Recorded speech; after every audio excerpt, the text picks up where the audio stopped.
Welcome to SVG-TV News for Tuesday, March 12, 2024. I am Jennifer Richardson with the details. The acquisition of Baliso by the government before March 14th does not seem likely. This is according to Minister of Finance Camilo Gonçalves while delivering the keynote address on behalf of Prime Minister Dr. Ralph Gonçalves today on the second day of the 11th International Garifuna Conference at the UWI Global Campus site at French's, Kingstown. According to the Finance Minister, an evaluation was recently done on the island, and Prime Minister Gonçalves has written to the Lands and Surveys Department stating the government's intention to acquire. Dear Chief Surveyor, and the subject of the letter that he wrote on the 2nd of January is acquisition of Baliso by the government of St. Vincent and the Grenadines. I'm going to read the letter pretty much in full. Further to my oral conversation instructions on the above captioned matter, I state the following. 1. It is the intention of the government of St. Vincent and the Grenadines to acquire Baliso as a cultural, historic, memorial site from the fee simple owners as per the law and constitution of St. Vincent and the Grenadines. 2. The acquisition is grounded on the necessity and desirability of keeping this historic Baliso as part of our national patrimony. 3. The current owners of Baliso have not shown any practical inclination or the possession of the means to develop Baliso at all, or in the context of the historical cultural requisites attendant upon such a development. 4. Almost every year, around March 14th, the anniversary of the death of His Right Excellent Joseph Chateau, a national hero, agencies acting on behalf of the owners of Baliso or of those with an interest to profit from the sale of Baliso agitate our people unnecessarily with astronomical asking prices for Baliso, completely unrealistic. 5. The declaration by my government not to grant any foreigner as purchaser an alien landholding license for Baliso or to permit any development contrary to the historical cultural requisites. 6. On the nearby island of Batoye, no development whatsoever will be permitted. It will be kept as a bird sanctuary and natural habitat. 7. I spoke to, and he says the name of the lawyer, for the quote owners of Baliso a few days ago about this matter. I informed him that the Chief Surveyor will be in touch with him for discussion relating to purchases if there is agreement or acquisition if there is no agreement. Clearly, the government of St. Vincent and the Grenadines must ascertain that this lawyer's clients actually have good title to Baliso. I am sure that the Attorney General will assist you in this regard. Meanwhile, I am requesting that a relevant valuation be done soonest. The government considers this matter one of urgency. I am hopeful that the transaction, purchase or acquisition, can be effected before March 14th, 2024. And he goes on, all the best to you. The Finance Minister, who spoke on the topic Baliso, representation of reparatory justice for indigenous people in the Caribbean, said that they are, however, not giving up on the acquisition of Baliso, assuring the people that they are moving ahead with the plan to acquire the heritage site. I am not optimistic that the Prime Minister's target date of March 14th will be met. When I checked the Chief Surveyor yesterday, he informed me that valuers had only recently been able to visit Baliso personally and had not yet completed their valuation report for the island. He also told me that he had encouraged the purported legal representative of the owners to seek their own independent valuation of the property to form a scientific basis for any attempted negotiations as to the potential purchase by the government. Similarly, the Office of the Attorney General has advised that the title history of Baliso is convoluted and possibly incomplete, and that they are still unraveling the various bequeathments and claims on the land by the descendants of prior title owners. As such, March 14th, to my eyes, I haven't discussed this with the Prime Minister, but to my eyes, March 14th appears to be unlikely. But I will not presume to speak for the Prime Minister on this matter. He speaks to the nation on the on Thursday, on Heroes Day, and I don't know. He may have other information. But nonetheless, whether we miss the original target date is beside the point. The intent of the Prime Minister's letter to the Chief Surveyor is clear and unambiguous. We seek to reclaim the historic Baliso as part of our collective memory and part of our shared patrimony. Meanwhile, President of the Garifuna Heritage Foundation, David Daki Williams, is strongly in support of the acquisition of Baliso, noting that it is not seen as only for the Garifunas, but also for the people of St. Vincent and the Grenadines. The acquisition of Baliso by the government of St. Vincent, I think, is one of the most positive steps that has been taken concerning Vincentian sovereignty. Not only because it is, I consider myself a Garifuna person, and the Baliso issue is an issue tied almost inextricably to the Garifuna heritage and the Garifuna culture. I am speaking now as just an ordinary Vincentian. I think it's one of the better things that has happened to Vincentian sovereignty and Vincentian patrimony. And I want to congratulate those who would have done the negotiations, even though it is not complete, but those who have done the negotiations and those who are going to be selected to manage the process of transforming Baliso into whatever it is. I think it is something outstanding, something very good, and I, as president of the Garifuna Heritage Foundation, am absolutely elated, absolutely pleased that this hurdle is about to be crossed. Also in support of the acquisition are Garifunas from the diaspora, who express immense gratitude to the government of SVG for taking on what has been described as a huge undertaking. Acquisition of Baliso is a place for us, Garinagu, whereby we can have a pilgrimage to heal from our trauma. So it is it's necessary, because Garinagu in diasporas, we are walking across the landscape, across the waterscape with trauma from our ancestors. Acquisition, non-negotiable, is our right, not a privilege. It's a grave site, as the bones of our ancestors are littered upon that island. And so for us to be here among our blood relatives, our brothers and sisters, it isn't lost of us that this continues to be our ancestral. And so Baliso is a place that we're able to connect, we're able to sit with our intentions, and it is in essence our gate of no return, as the intention was for us to no longer exist. The greatest genocide, the greatest Holocaust of the Caribbean. So I am all for acquisition of Baliso. This is my first trip to St. Vincent, and I think it's very important that we all come back. And I came back yesterday, my first trip, right? But I say come back because yesterday was celebrated as Exile Day, and I think it's very important that Baliso is acquired.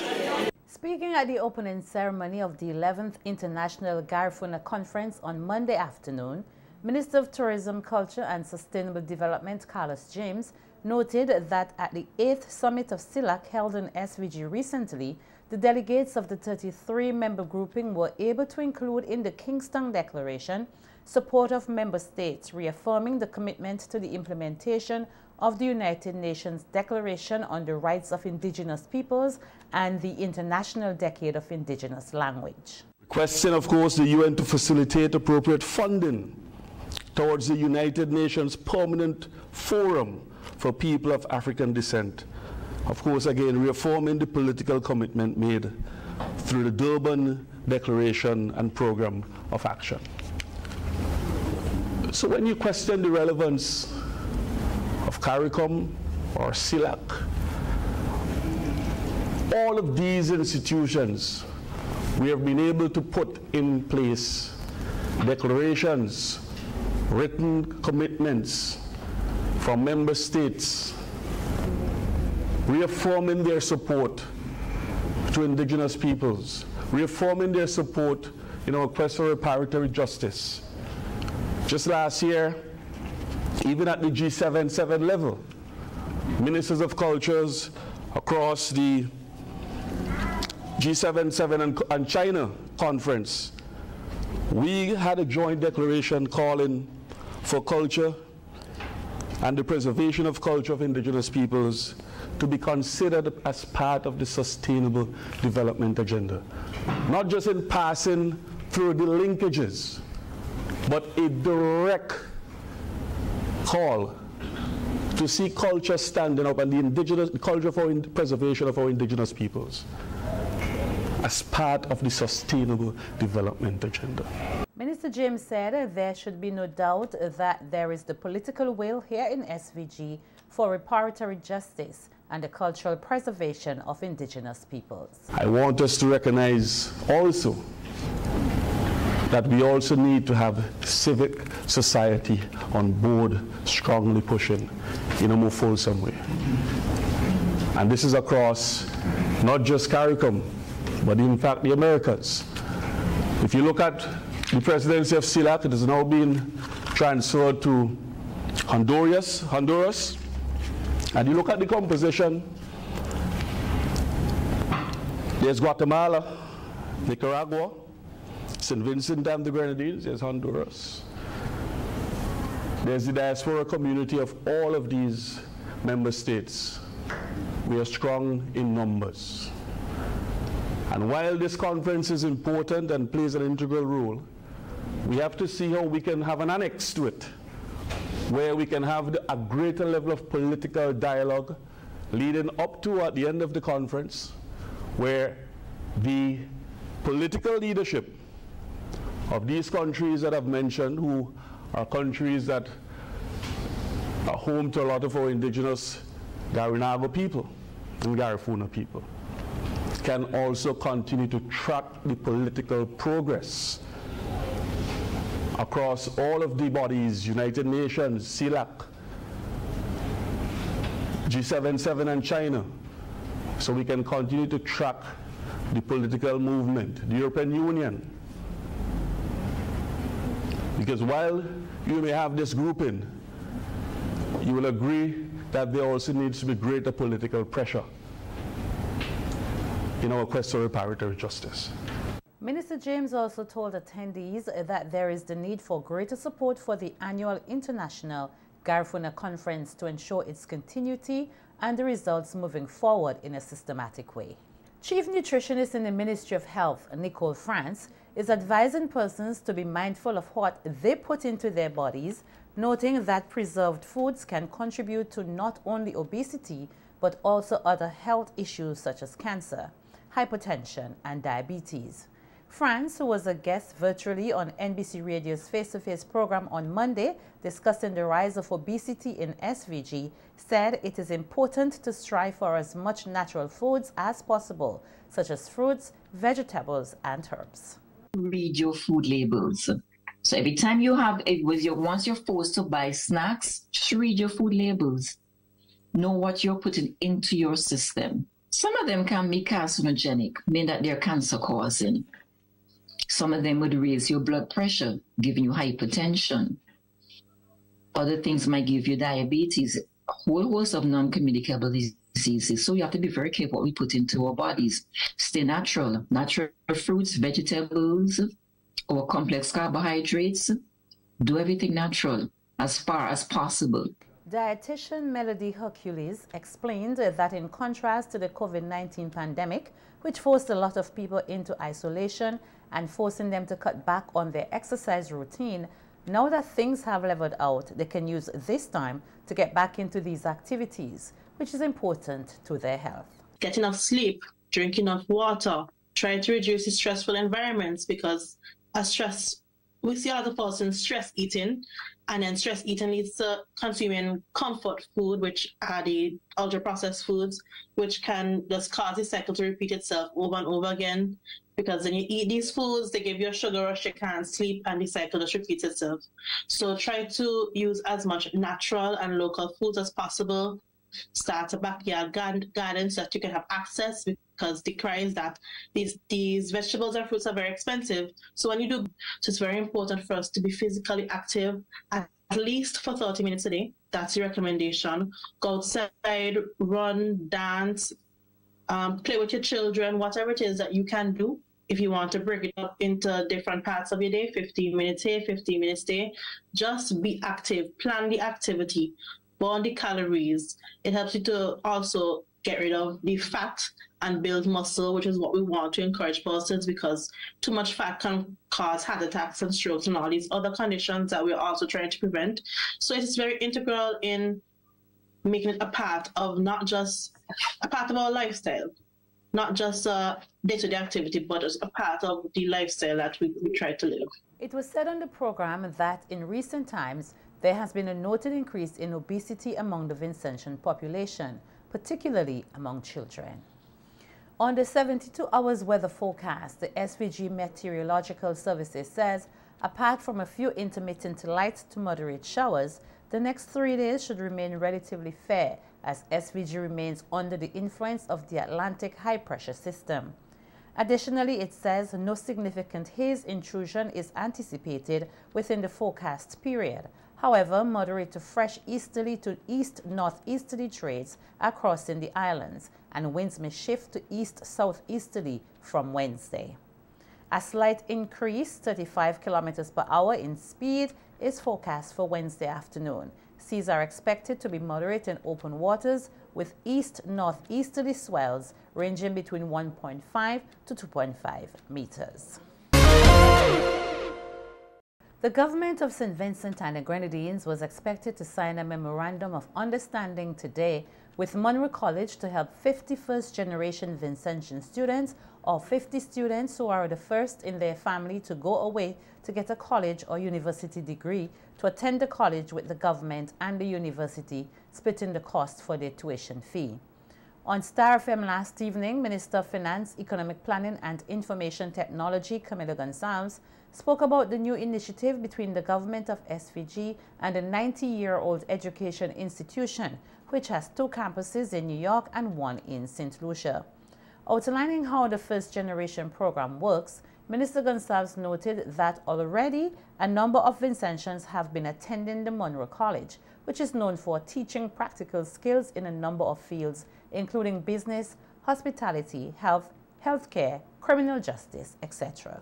To do is this: we're starting with 50 students. That's the target. We're going to have a program that deals with 50 Vincentian students who would be the first in their family to go away to college. And what we're going to do, and I'm going to read straight from the agreement. The government and Monroe will commit grant funds to make college education more affordable for deserving students each year from St. Vincent and the Grenadines. And this is how it works. The tuition is cheaper in St. Lucia than it is in the United States at Monroe, but there are some courses that you can't get in the St. Lucia campus that you can get in the New York campus. So this is how we're setting it up. If you're going to the St. Lucia campus in Castries for Monroe College, and you're one of these 50 students, undergraduate, the government will pay $4,000 and Monroe College will pay $3,118. And between our $4,000 and Monroe's 3,000, that will mean, it says right here, which results in no out-of-pocket tuition costs for the student. So between the government and Monroe, we will pay the tuition of those students who are going to get a...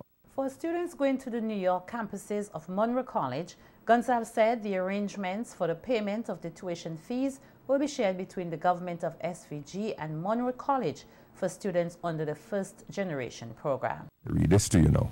The undergraduate students shall receive a US $5,000 grant from the government of St. Vincent and the Grenadines. That's $5,000 US from the government, and a $3,961 grant from Monroe, which results in no out-of-pocket tuition costs for the student.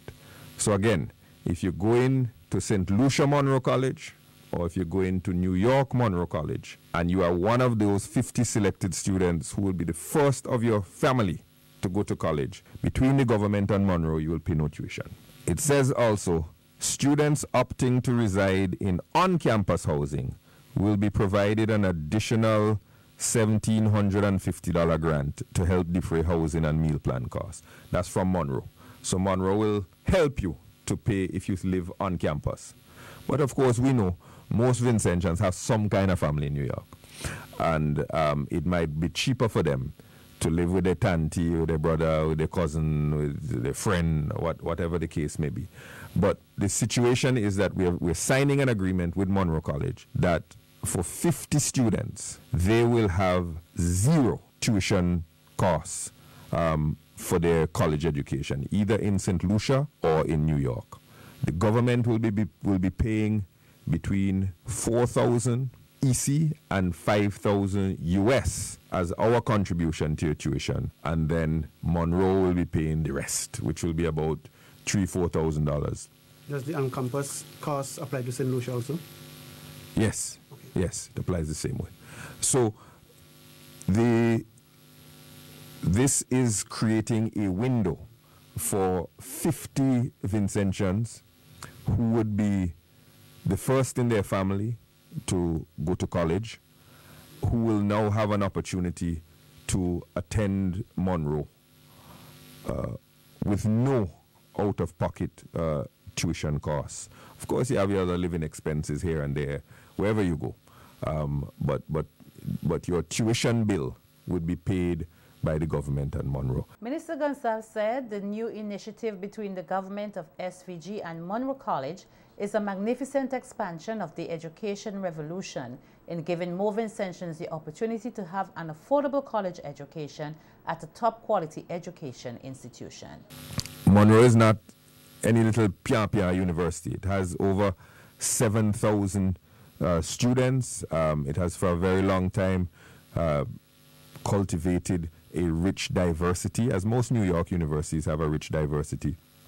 There's a lot of international students attending Monroe, and we are happy that this agreement is about to be signed, and we're very happy about the opportunities that it creates for Vincentians. Now, let's remember context. It's very, very important when we talk about things like this, that we put them in the proper context, so we remember where we're coming from with education in St. Vincent and the Grenadines. We remember where we're at now, and we look forward to where we're going with education.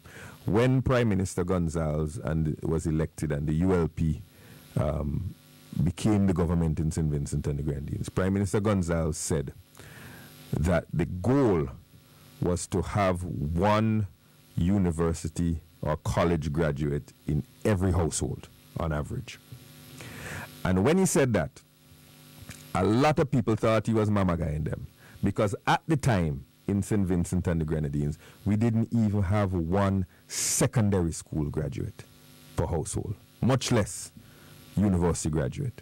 Because remember, when in 2001, when the ULP formed government, just over 1/3 of 11-year-olds and 12-year-olds went on to secondary school.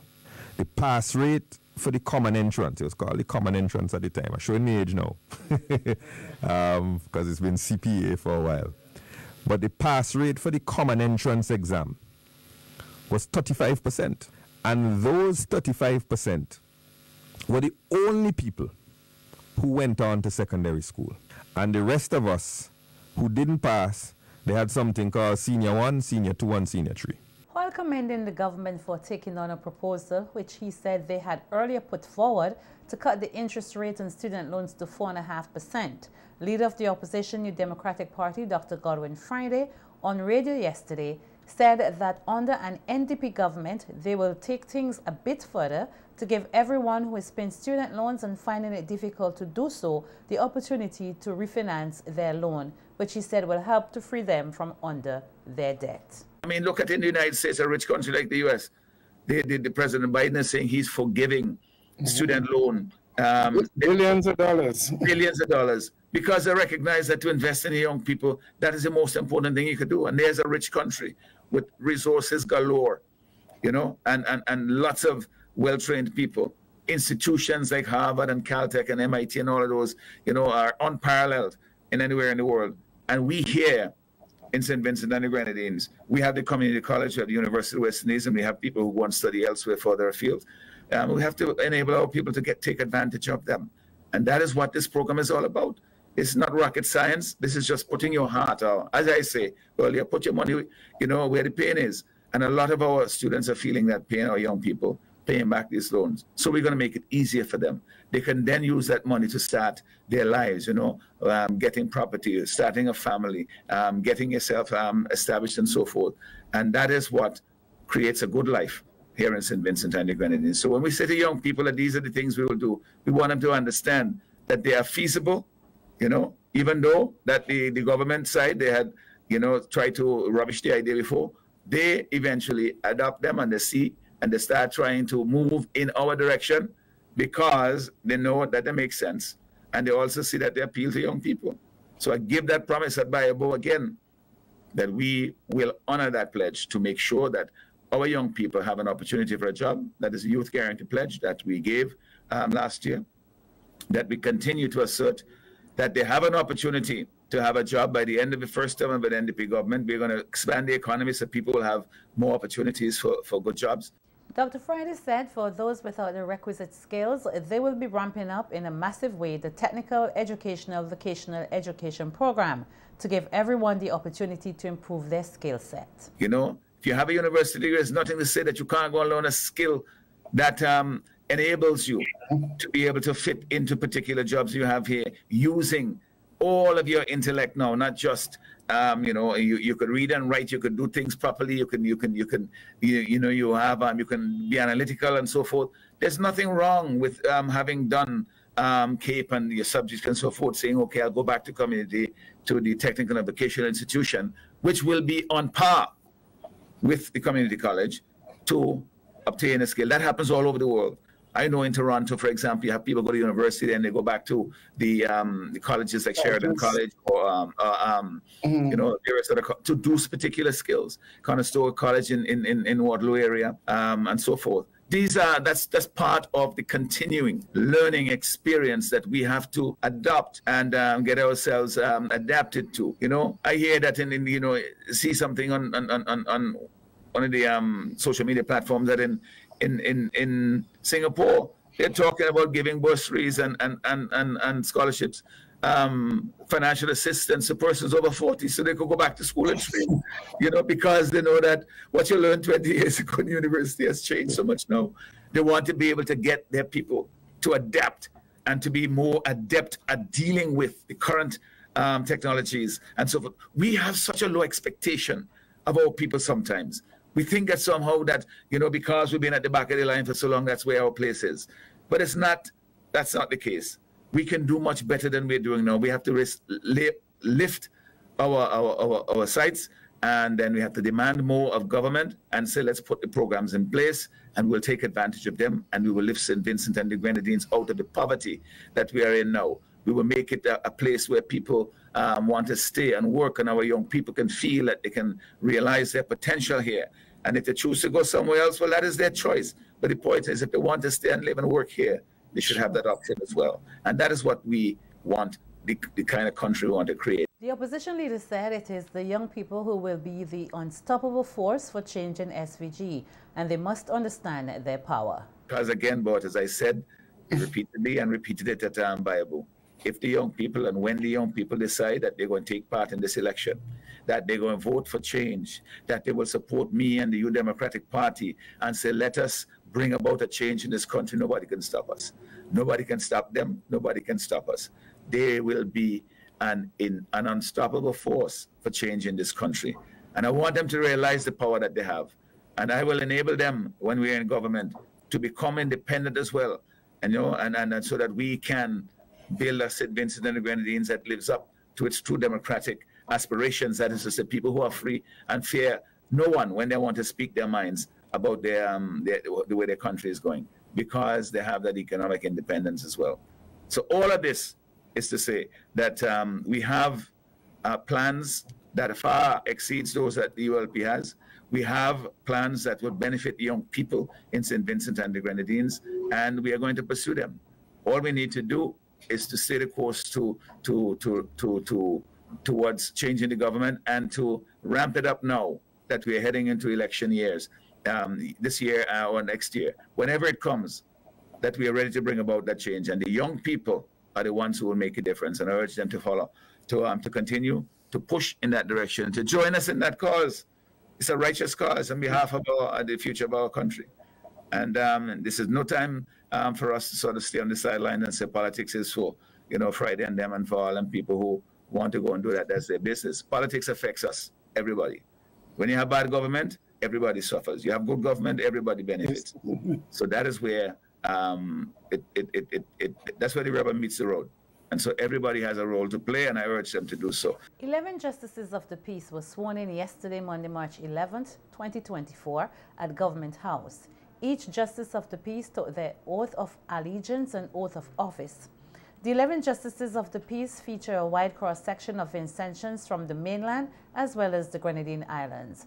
They are Gillian Primadonna Alexander Lewis and Terry Andre Oliver of Canoan, Benjamin Ian Wilson, Glenys Maria Alexander, and Naaman Ken James of Union Island, Anita Carolina Wilson and Ezrine Alitia Roach of Myro, Nellie Gwendolyn Clark Trent of Rockies, Danroy Orlando Ballantyne of Cane End, Jashana Dewis Davis of Georgetown, and Frederick Augustus Brown of Newgrounds. Governor General of St. Vincent and the Grenadines, Her Excellency Dame Susan Duggan, stated that she is pleased that the now Justices of the Peace have accepted this task to serve the entire country. The Governor General noted that based on her observations, she knows that they would serve their country well. We have persons in our society who are willing to give back to the people of St. Vincent and the Grenadines. So thank you very much for that. I also must let you know that you're not Justice of the Peace for one area in St. Vincent and the Grenadines.